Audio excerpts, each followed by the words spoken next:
Comment se libérer de la procrastination sans discipline? Si tu passes des heures à scroller sur ton téléphone alors que tu as des dizaines de trucs à faire, tu es au bon endroit. Je suis comme toi, je procrastine tous les jours et je déteste ça. J'ai passé des années à essayer de lutter contre ce phénomène jusqu'à ce que je finisse par découvrir l'idée que je m'apprête à te présenter ici. En fait, il existe déjà des dizaines de vidéos qui parlent de la procrastination et t'en as déjà probablement regardé un certain nombre. Dans l'immense majorité des cas, on va te présenter la procrastination comme quelque chose de négatif que tu dois combattre par le biais de la force de ta volonté. Pour ce faire, on va te donner tout un tas de trucs et astuces pour te permettre de vaincre ta paresse. D'ailleurs, ça fait peut-être déjà plusieurs années que tu essaies de faire ça, mais une force étrange et puissante semble toujours te ramener dans ton canapé et face à un écran. Et tu te dis probablement que c'est ta faute et que tu as un vrai problème. Et si, en réalité, ça ne venait pas de toi? Et si, comme pour les régimes, la méthode qu'on te propose habituellement n'était simplement pas la bonne? Dans cette vidéo, je vais t'inviter à déconstruire tout ce que tu crois savoir sur ta tendance à la procrastination. Mais avant ça, je te propose de me dire en commentaire quelle est ta stratégie de procrastination préférée. Personnellement, c'est faire le ménage parce que ça me donne le sentiment de faire quelque chose d'utile tout en évitant la tâche qu'il me faut absolument faire. Chapitre numéro 1, la procrastination, ça sert à quoi? Commençons par la base. La procrastination, qu'on vit souvent de façon quotidienne, est un phénomène qui produit de la souffrance parce qu'on a l'impression de ne jamais parvenir à faire les choses qu'on devrait ou voudrait faire. C'est probablement pour cette raison qu'on perçoit cette procrastination comme un grave problème. Mais si, en fait, ça n'en était pas un, et si, finalement, notre tendance à la paresse n'était pas aussi négative qu'on veut bien le croire. En fait, si on revient à ses origines, la procrastination a permis à notre espèce d'exister et de survivre. Pour une raison qui est extrêmement simple, c'est que nos ancêtres, les chasseurs-cueilleurs, avaient des réserves d'énergie qui étaient limitées, encore plus que les nôtres. Et pour préserver ces quantités d'énergie, il fallait absolument qu'ils créent une forme de discrimination dans les choses qu'ils allaient faire ou pas faire. Par conséquent, ils allaient avoir tendance à procrastiner les choses qui n'étaient pas urgentes ou importantes pour leur survie et à avoir de la motivation pour prioriser les activités qui vont leur permettre de survivre, comme le fait de trouver de la nourriture ou de fuir un prédateur pour sauver leur vie. Derrière ce phénomène, il y a donc une notion de préservation, des notions de limite. Je dois être économe avec mon énergie physique, mon énergie psychique, mon énergie émotionnelle. En fait, on a une jauge d'énergie pour la prise de décision et le fait de compléter des actions. Et cette jauge de volonté qu'on a dans la journée, elle a une limite. De la même manière que notre corps physique a une réserve d'énergie donnée pour une journée. Évidemment, il est possible de dépasser cette limite, mais ça créera une sorte de crédit. Par exemple, lorsque je vais aller m'entraîner à la salle de sport, je vais aller puiser dans les réserves d'énergie de mes muscles pour compenser et permettre aux muscles de se régénérer et par là même de se renforcer. Je vais avoir besoin d'offrir à mon muscle un certain temps de repos. Avec la volonté quotidienne, c'est exactement pareil. Et si jamais, de façon chronique, je m'amuse à ne pas respecter mes limites, ce qui finit par arriver, c'est ce qu'on appelle un burn-out. C'est-à-dire qu'on est tellement allé à l'encontre des limites naturelles que nous avions que notre système nerveux a fini par nous lâcher. Par conséquent, la procrastination nous permet de respecter nos limites et nous permet de discriminer ce que je vais faire et ce que je ne ferai pas, ou en tout cas pas aujourd'hui. Chapitre numéro 2. Pourquoi est-ce que tu procrastines? En fait, la procrastination est avant tout un message. Et on ne combat pas un message. On ne cherche pas à faire disparaître un message. Lorsqu'on reçoit un message, on le décrypte. Par conséquent, lorsqu'on se voit rentrer dans la procrastination, plutôt que de s'en vouloir et de plonger dans un lac de culpabilité, il s'agit de se poser la question de pourquoi suis-je en train de procrastiner? Dans 80% des cas, en tout cas avec les personnes que j'accompagne, la réponse est la suivante. tu procrastines parce que ça fait maintenant plusieurs années, voire plusieurs décennies, que tu ne respectes pas tes limites physiques, psychiques, émotionnelles, en termes de stress ou de surcharge. Tu te trouves par conséquent dans un état d'épuisement. Les batteries sont à plat et il est grand temps d'écouter ta procrastination et je dirais même d'honorer ta procrastination par le fait de procrastiner, de se foutre dans un canapé, de se foutre la paix et d'accepter radicalement de rattraper toute cette procrastination, cette fatigue qui n'a pas été vécue. Cette phase, elle est bien souvent indispensable, bien qu'elle soit effrayante. Dans la pyramide, qui est l'outil que j'utilise avec toutes les personnes que j'accompagne, on parle de cette phase comme étant la phase de la larve. C'est une phase dans laquelle on accepte de lâcher prise sur le faire, réussir, accomplir et devoir pour simplement accepter d'être. Et être, au début, c'est être sous un duvet, dans un canapé, à regarder quelque chose et à manger des chips, bien souvent. C'est vrai qu'on est loin des recommandations habituellement préconisées dans le monde du développement personnel. Mais justement, il me paraît pertinent de se détacher de toutes ces injonctions positives et toxiques. Une fois qu'on a traversé cette phase de larve et qu'on a effectivement récupéré et qu'on a permis à tout notre organisme de se régénérer, on peut évidemment continuer à procrastiner. Mais alors, pourquoi est-ce que tu continues de procrastiner alors même que tu n'es plus dans cette phase d'épuisement ? L'autre possibilité, c'est qu'en plus d'avoir passé des années à ne pas respecter tes limites, tu te sois engagé dans un quotidien et dans une vie qui n'est pas du tout connectée à ce qui est juste pour toi, qui n'est pas aligné et qui n'éveille aucune joie, aucune envie ou aucun sens. Par exemple, si tu procrastines ces études dans le domaine du droit que tes parents voulaient absolument que tu fasses et tu te dis que tu es mauvais, que tu as absolument besoin de trucs et d'astuces pour réviser parce que tu n'y arrives pas,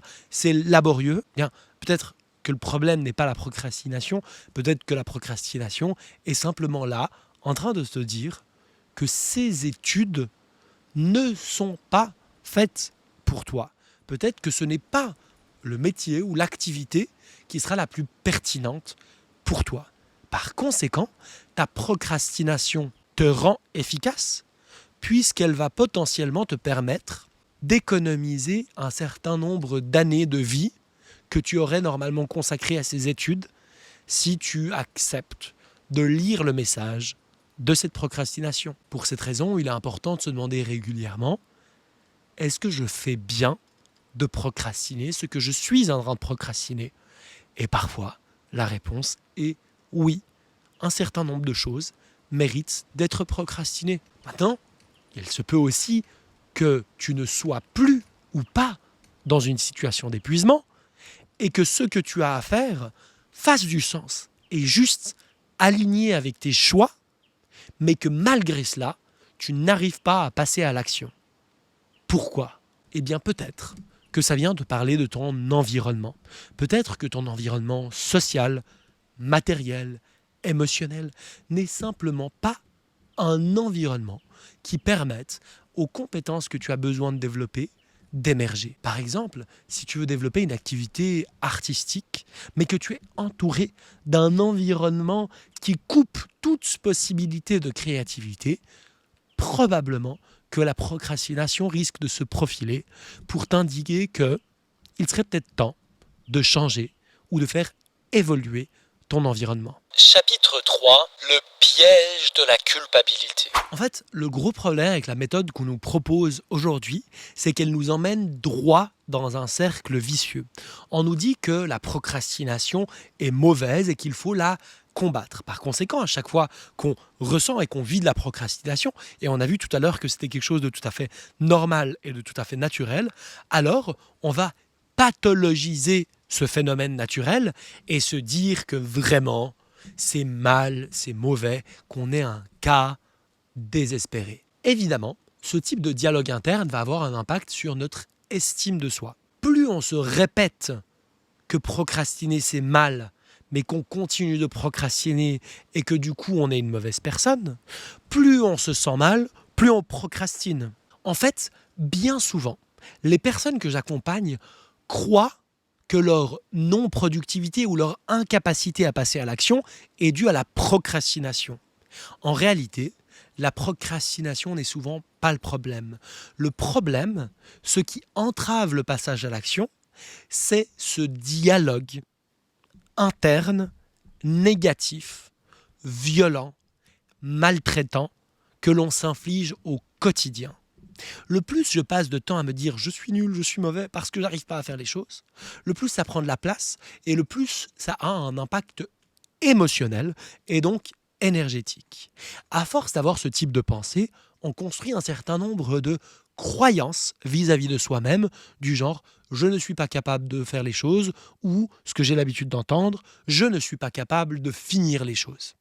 On arrive à se convaincre de ces histoires et évidemment, plus on s'en convainc, plus on se les répète, plus ces histoires deviennent réalité. On est en train de faire ce que l'on appelle du renforcement négatif. Bienvenue dans le cercle vicieux de la culpabilité-procrastination. En réalité, nous ne sommes pas mauvais.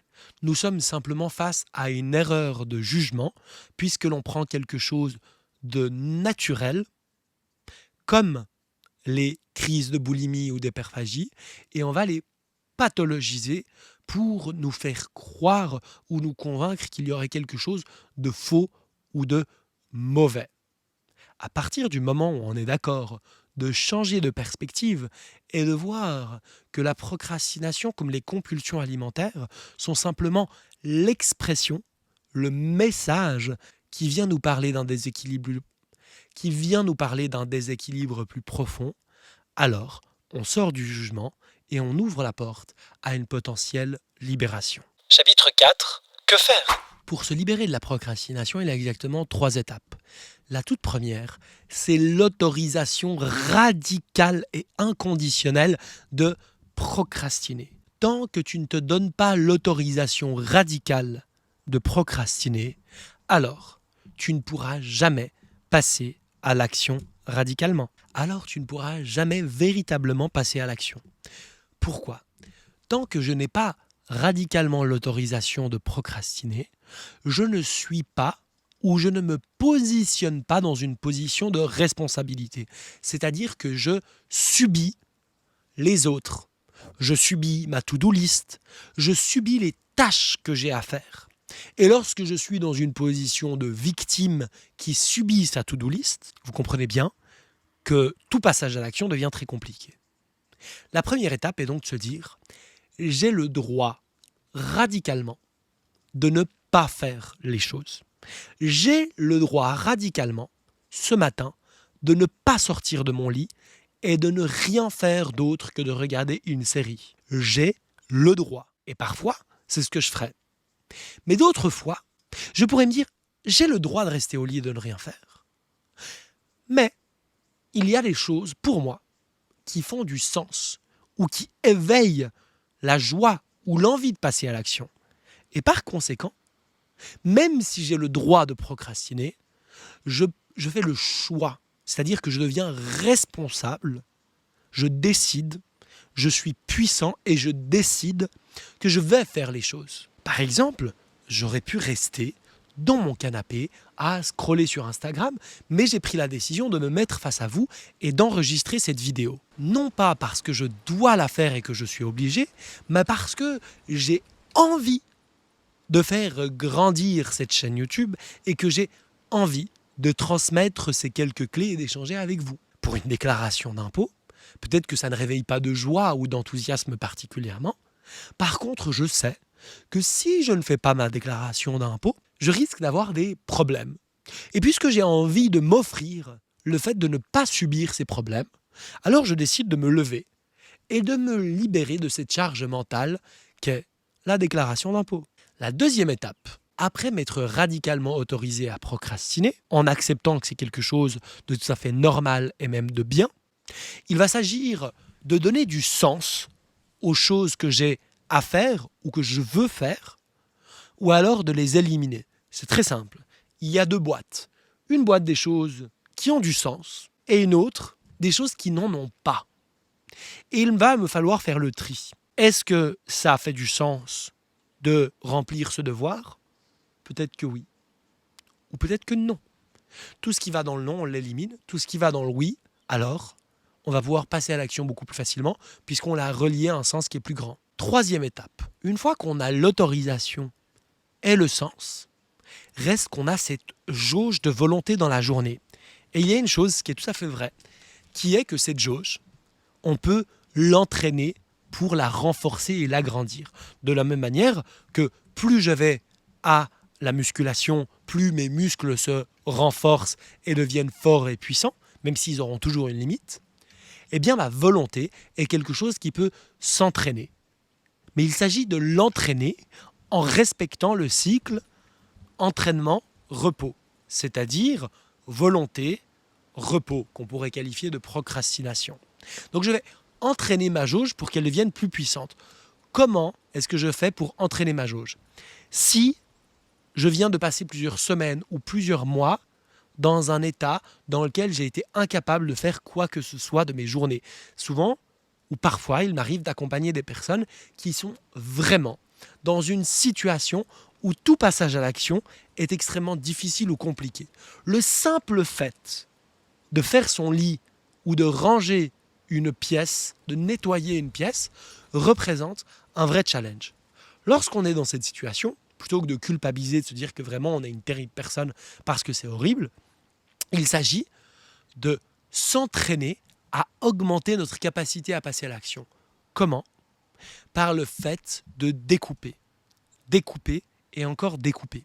Si je suis dans mon lit et que le simple fait d'en sortir et de faire mon lit me paraît être insurmontable, mais que dans ma tête, j'idéalise et je me dis « Ah oui, il faut que je sorte de mon lit, que je fasse le ménage de toute la maison et qu'ensuite il faut que je fasse mes papiers administratifs et ensuite il faut que je fasse des appels et ensuite il faut que... » En fait, c'est insurmontable. Et donc, pour conséquence, je ne fais rien du tout, je reste dans mon lit parce qu'il y a une trop grande distance entre ma réalité actuelle, être dans mon lit, et ce que j'imagine devoir faire de ma journée avec toutes ces exigences qui sont beaucoup trop hautes. Qu'est-ce que je fais ? Je découpe en plus petit. Ok. Est-ce que si je me disais que le seul objectif aujourd'hui, c'est de ranger ma chambre, peut-être que ça paraît tout d'un coup plus atteignable. Mais peut-être que c'est encore trop grand. Alors peut-être que je peux découper en disant, l'objectif, ça va être juste de sortir du lit, de faire mon lit et d'aller me laver le visage. En diminuant nos objectifs, en les découpant, alors ils deviennent atteignables. Et lorsqu'on a atteint l'objectif, cet objectif, qui est un petit objectif, alors déjà, on fait mentir nos croyances de « je ne suis pas capable, je suis nul, j'y arriverai pas ». Puisqu'on a déjà accompli quelque chose dans notre journée et qu'on est par conséquent prédisposé à peut-être en faire un petit peu plus ou peut-être juste retourner au lit et se reposer. Sachant que les deux sont OK puisque j'ai déjà accompli mon objectif du jour. Et le lendemain, peut-être que l'objectif pourrait être un petit peu plus grand et un peu plus grand. Mais à chaque fois que ça me paraît insurmontable et que je me sens bloqué, incapable de passer à l'action, alors il faut simplement découper en plus petit, plus petit, plus petit. Peut-être que d'aller courir pendant 1 heure, c'est impossible de l'imaginer. Par contre, peut-être que de me dire, je vais enfiler mes baskets et je vais juste faire un tour de pâté de maison, peut-être que ça c'est envisageable. Et je verrai bien, lorsque je suis dehors, si j'ai envie de marcher lentement, ou si j'ai envie de marcher un peu plus vite, ou si j'ai envie de faire 1 pâté ou 2 pâtés. Mais l'objectif, il est atteignable. C'est-à-dire que la satisfaction que je vais pouvoir en tirer n'est pas trop éloignée. Maintenant, il y a une étape numéro 4, qui est une étape bonus, dont je n'ai pas encore parlé, mais qui est extrêmement importante. Et pour cette raison, je vais la répéter 2 fois. Parfois, la meilleure chose à faire, c'est de te foutre la paix. Parfois, la meilleure chose à faire, c'est de te foutre la paix. Cette quatrième étape bonus vient en fait nous dire que jamais on accepterait que quelqu'un à l'extérieur de nous parle comme on se parle à soi-même. On n'accepterait jamais que quelqu'un soit tout le temps là, en train de nous rabâcher. Fais ceci, fais cela, vas-y, continue, vas-y, blablabla, blablabla. Jamais on l'accepterait. Mais on s'inflige ça de l'intérieur. Franchement, parfois, il faut s'écouter penser et se dire « Mais fous-moi la paix. Et si je me foutais la paix ?» Vous verrez, c'est tout à fait libérateur. Bref, on pourrait encore continuer des heures à énoncer les différentes possibilités de décrypter les messages de la procrastination. Mais si aujourd'hui tu te trouves dans une situation où vraiment tu n'arrives pas à passer à l'action et c'est difficile pour toi de comprendre pourquoi, de comprendre où sont les blocages et malgré des mois ou des années à essayer de te sortir de là, tu te sens toujours rester au même endroit. Eh bien, tu as encore la possibilité de réserver un appel de bilan personnalisé offert en cliquant sur le lien en description ou en premier commentaire. Concrètement, il s'agit d'un appel sur Zoom avec moi durant lequel on fera le point sur ta situation et on pourra élaborer un certain nombre d'hypothèses. Le nombre de créneaux ouverts mensuellement est limité et si tu veux être sûr de ne pas louper cette opportunité, je t'invite à réserver dès maintenant. Dans tous les cas, je te remercie pour ton attention et je te dis à la prochaine. Au revoir.